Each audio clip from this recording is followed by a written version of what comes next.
ये कामना, काम बड़ा शत्रु है, इसीलिए उन्नति नहीं हो पाती अध्यात्म में। और जो संसार में, उनको तो पता ही नहीं कि मैं पाप कर रहा हूं, वो और खुश होते हैं कि आज हमने ये भोग भोग लिया, आज हमने ये छल कर लिया, आज हमने ये कपट कर लिया। कामना से कर्म होते हैं, कामना जितनी बढ़ती जाती है पाप कर्म उतना ही बढ़ते जाते हैं। शास्त्र के विरुद्ध मनमानी आचरण में पाप ही होता है। शब्द याद कर लो, शास्त्र आज्ञा के विरुद्ध मनमानी आचरण में सदैव पाप ही होता है। ये विकर्म बड़ा भयावह होता है और ये भारी दंड देता है, और ये कभी नष्ट नहीं होता। नष्ट तो भगवान कर सकते हैं केवल। ये आकाश में छाया हुआ शत्रु समझो, जिस समय इसका समय आएगा उसी समय भयानक घटना रूप बन जाएगा, ये रोग रूप बन जाएगा, किसी की भी बुद्धि में बैठकर आपका अहित करो। बड़ा विचित्र स्वरूप है। कोई पूछ रहा था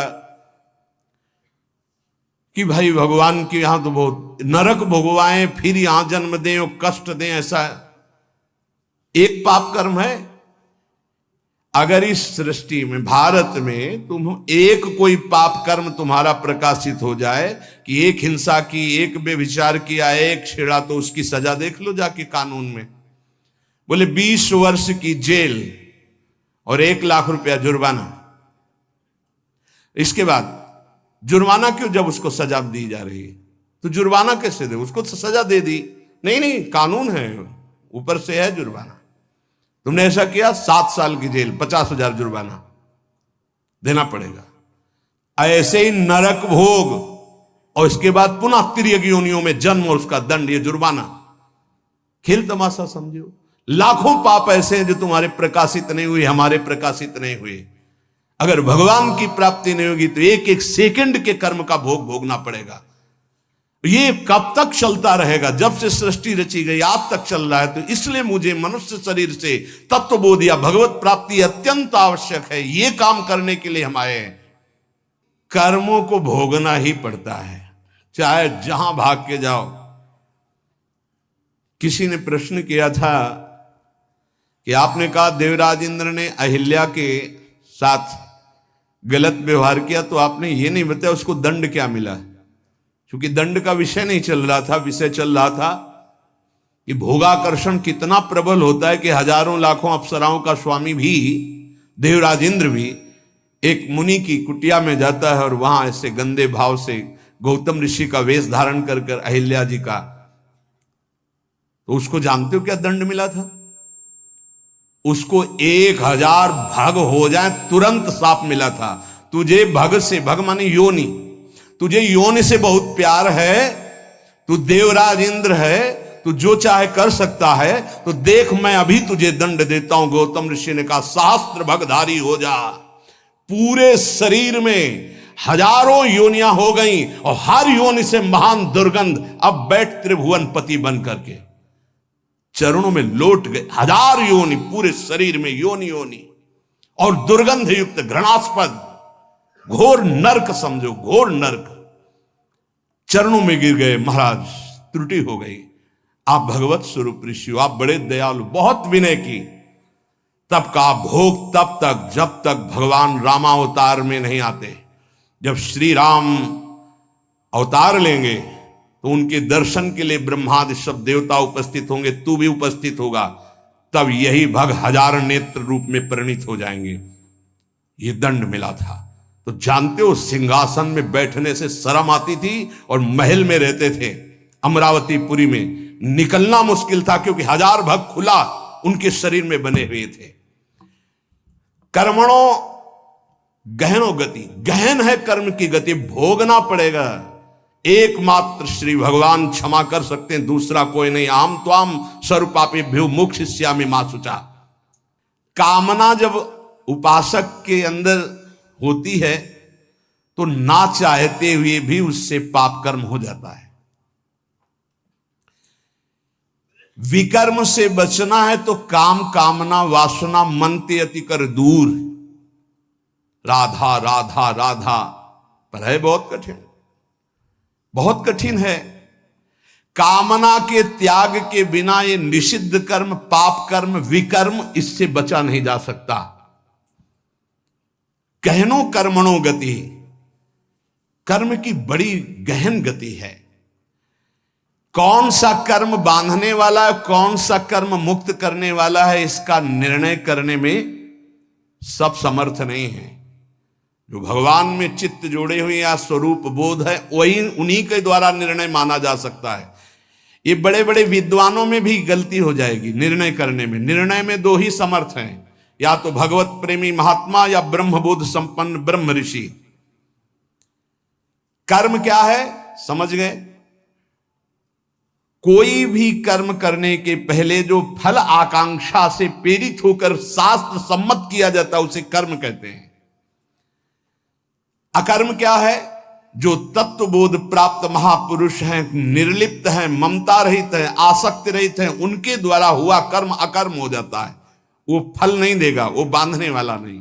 विकर्म क्या है? जो कामना बढ़ी हुई मनमानी पापाचरण है उसे विकर्म कहते हैं, और ये बहुत भयावह है, ये दुर्गति का कारण है। इसी से नाना प्रकार के दुख भोगने पड़ते हैं।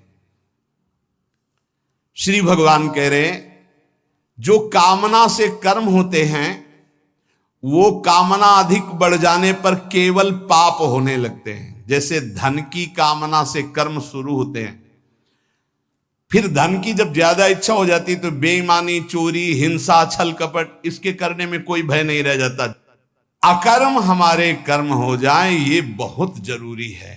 अकर्म, उसके दो ही उपाय हैं, या तो निर्लिप्त, फलासक्ति रहित, ममता रहित, ये तो स्वरूप बोध महापुरुष में होता है। तो एक सरल उपाय है, अपने शास्त्र सम्मत कर्तव्य कर्मों को फलेच्छा का त्याग करके श्री भगवान को समर्पित कर दो। राधा राधा जपो, नहीं बहुत यहां जो भी करोगे उसका दंड मिलेगा। महाप्रभु हरिवंश चंद्र जी कहते हैं, जैसी हरिवंश नरक गति दुर्भर, यम द्वारे कटियत नक छीके। छींक दिया उसका भी है, कहां छीका, किस जगह अंगुली उठाई, किस लिए? एक एक चेष्टा का तुम्हारे कहने से थोड़ी होगा। अरे कहीं कुछ नहीं, ये बावरे लोग हैं, इनको क्या पता है। जब दंड मिलते हैं तब इनको समझ में नहीं आता कहां से मिल रहा है दंड। अजर अमर हो, अविनाशी हो, शरीर को लेकर के देहाभिमान से बात कर रहे हो, कोई भगवान नहीं, कोई नहीं। तुम्हारे आंख मूंदने से हो जाएगा क्या? इस अपराध का दंड है। ऐसे ही यहां जो पापाचरण कर रहे हो, कोई भगवान नहीं। इसका जब हिसाब आएगा तब तुम्हें पता चलेगा। करुणा निधान स्वामी ने ये जन्म तुम्हें अपनी तरफ से करुणा करके दिया है कि तुम मुक्त हो जाओ। उपासक को चाहिए कि कामना का नाश करके, विकर्म का नाश करके अकर्म हो जाए, तभी वो जीवन मुक्त होता है।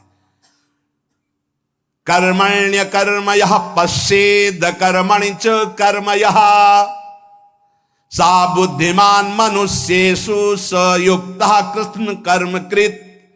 बड़ी बात कह रहे हैं श्री भगवान। कर्मण्य कर्म यह पश्येद कर्मणि च कर्म यह, जो मनुष्य कर्म में अकर्म देखता है स्थिति, और जो अकर्म में कर्म देखता है, वो मनुष्यों में सर्वश्रेष्ठ बुद्धिमान है, वो योगी है, वो ज्ञानी है, वो संपूर्ण कर्मों को करने वाला होते हुए भी कृतकृत्य जीवन मुक्त है। ये स्थिति है। कर्मण्य अकर्म यह पश्येत, कर्म करते हुए भी अकर्म स्थिति, कर्म करते हुए भी निर्लिप्त रहना। निर्लिप्तता एक बहुत बड़ी सिद्धि है। यहां जो भी कर्म होता है लिप्त होकर होता है। मानो आधी आपकी परिक्रमा हुई, चलो अब बैठ करके पद गाते हैं, हो गए। नहीं नहीं, थोड़ा ही तो रह गया, पूरी हो जानी चाहिए। क्यों, कौन सा फल चाहिए, कौन सा फल चाहिए? नहीं, पूरी होने पर ही सिद्धि होती, फल प्राप्त होती। फल आगे रख लिया ना, लिप्त हो गए, लिप्त हो गए। ये इसी तरह सब शुभ से शुभ, बड़े से बड़े कर्म में निर्लिप्तता का मतलब है पूर्ण होना, ना होना, लाभ होना या हानि हो जाना। जय या पराजय, सुख या दुख, सुख दुखे समय कृत्वा लाभा लाभो जया जयो, ये निर्लिप्त स्थिति है। पूर्णता अपूर्णता से मतलब कोई संकल्प नहीं, स्वाभाविक सहज ही। आगे इस श्लोक में इसका भी भगवान वर्णन करते हैं। पूरा हुआ कर्म या नहीं पूरा हुआ, फल अनुकूल आया या प्रतिकूल आया, आया या नहीं आया, इससे किसी से मतलब नहीं। निर्लिप्त शास्त्र सम्मत केवल कर्म बिना किसी संकल्प इच्छा के हो रहा है। यंत्रवत अमुक कर्म मैं करता हूं, इस कर्म का फल ये होता है, ऐसा लक्ष्य रख करके जो भी कर्म किया जाता है वो उसे बांधता है। ध्यान दीजिए, यहां भगवान बहुत सावधानी की बात कर रहे हैं। अमुक कर्म मैं करता हूं, इस कर्म का ये फल है, ऐसी भावना रखकर जो भी कर्म किया जाता है बड़े से बड़ा, वो उसे बांधता है ना कि मुक्त करता है।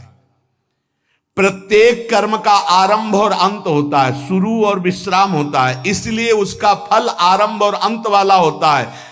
परंतु हमारी जो दुख निवृत्ति होगी वो नित्य पद में होगी, जो निरंतर है, आनंदमय है, सच्चिदानंदमय है, वो अंत आदि वाला नहीं है। क्रियाएं सब आदि अंत वाली हैं, परिवर्तनशील हैं, उनके फल परिवर्तनशील है। पर जीव फल की इच्छा रख करके ही हर कार्य करता है। अंदर की बात है, बिना फल की इच्छा किए तुम कोई कार्य नहीं करोगे।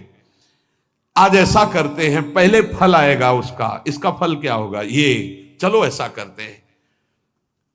इसलिए भगवान कहते हैं कर्मण्य कर्म यह पश्चेत, जो कर्म करते हुए अकर्म कर दे, उसको फल देने लायक न रखे, तभी जीवन मुक्त होगा। क्या कर्म होगा, निर्लिप्त, अनासक्त, फल की इच्छा रहित। हो रहा है, हो गया तो जय जय, नहीं हुआ तो जय जय, में कोई फल थोड़ी चाहिए था, स्वाभाविक एकदम। कितनी अखंड प्रसन्नता, परम विश्राम। लेकिन ये बात जब तक स्व का बोध नहीं है तब तक नहीं होगा, बहुत परेशान हो जाएगा, चिंतित हो जाएगा। फल की इच्छा ना रखने से नया राग उत्पन्न नहीं होता, नया राग उत्पन्न ना होने से वो बंधन मुक्त हो जाता है। ये कैसे समझ में आएगा, बहुत कठिन है ये समझ में आना। साधक सर्वथा वीतराग तभी होगा जब उसका नया राग उत्पन्न ना हो। वीतराग महापुरुष के सारे कर्म अकर्म हो जाते हैं। जीव का जन्म, जीव का मरण, जीव को भोग प्राप्ति कर्मों के अनुबंध से होता है, इसी कर्मों के बंधन से। जैसे किसी परिवार में बालक हुआ तो उसमें केवल बालक का ही कर्म नहीं है, पूरे परिवार का साथ में जुड़ा हुआ कर्म है। कोई उसकी मां बना, कोई पिता बना, कोई भाई बना, कोई मित्र बना, कोई पड़ोसी शत्रु पक्ष का भी है जिसकी जलन हुई कि लड़का हुआ है। ऋणानुबंध, उनमें सैकड़ों हजारों लाखों के कर्म बंधन उस बालक से जुड़े हुए हैं। किसी का वो ऋण चुकाने आया है और किसी से ऋण वसूल करने आया है, किसी का सुख भोगा तो सुख देने आया है और किसी का बदला लेने आया है। सैकड़ों अनुबंध हैं उसके, एक बार जन्म में सैकड़ों कर्मों के अनुबंध हैं। अनेक जन्मों में अनेक लोगों से किया हुआ कर्म उसको भोगना होता है। ये लेन देन का, दुख सुख का, जन्म मरण का व्यापार बहुत समय से चलता आ रहा है, इसको बंद करने का अवसर आ गया है। जन्म मरण से छुटकारा मिलने के लिए हमको ये मानव देव सत्संग मिला है। इसको बंद करने का उपाय है आगे के लिए कर्जा लेना नहीं, और जिनको कर्जा दे दिए हैं उनका माफ कर दें या वापस ले ले, दुकान बंद करें, चले। लेना ना देना, मगन रहना, दोनों बात करनी पड़ेगी। या तो माफ करो, प्रभु से प्रार्थना करो कि जिनको हम दिए हैं हमें कभी नहीं लेना, हमें नहीं लेना, क्योंकि लेने आना पड़ेगा। हे नाथ क्षमा करो, हमने माफ किया और हमको माफ करो। जिनको हो तो प्रभु सामने भेजो और सेवा करवा दो, और या फिर माफ करो। अब लेने देने से हमें मुक्त करो, प्रभु ही करते हैं। जिनसे सेवा करवाई है सेवा करनी पड़ेगी। नया ऋण लेना बंद करो, पुराना ऋण चुका दो, सेवा कर दो, सेवा ले मत। ऋणानुबंध लेने देने का व्यापार अगर बंद हो गया तो तुम मुक्त हो जाओगे, जन्म मरण बंद हो जाएगा। जैसे दुकानदार अपनी दुकान खत्म करना चाहता हो तो उसे दो काम करने पड़ेंगे। जिसको देना है उसको तो पक्का दे दो, देना ही पड़ेगा, नहीं तो दुकान हटाने के बाद भी वो लेगा तुमसे। तुम वही दुकानदार हो ना, 100 रुपया लाओ हमारे, तुमने लिए थे, देना पड़ेगा। लेने में क्षमा कर सकते हो कि हमें नहीं चाहिए, पर देने में आपको देना होगा। जिससे लेना है उसे तो तुम क्षमा कर सकते हो, जाओ हमने माफ किया, लेकिन जिसको देना है वो देना है। नहीं वो तो कहीं भी दुकान खत्म करने के बाद भी मिलोगे तो तुमसे ले लेगा। अगर ये लेना और देना दोनों मिटा पाए इस जन्म में, तभी तो। जैसे कोई गाली दी तो हिसाब है भाई, हिसाब है। अब हृदय में पीड़ा हुई ना तो हमने पहुंचाई होगी पीड़ा। राधा राधा राधा, किसी ने धक्का मारा, किसी ने कटु व्यवहार किया, अपमान किया, भगवान हमारे किसी अपराध का मार्जन कर रहे हैं, इसीलिए भक्त सहता है। अपने लिए अब किसी से कोई ऋण ना ले, सेवा किसी भी तरह का कुछ भी ऋण, ये ध्यान रखो। यहां से जाना है, हमें यहां से जाना है। शरीर से प्रेम ना अपने करो ना किसी और के करो, ये छूटने वाला है, जाने वाला है। कब जाएगा अब इसका पता नहीं, शाम के जाएगा कि कल सुबह जाएगा कि दोपहर जाएगा, 10 वर्ष में जाएगा कि 5 वर्ष, जाना है। जब हमें जाना है इस देश से तो फैलावा काहे को फैलाओ, समेट के अटैची बिल्कुल तैयार।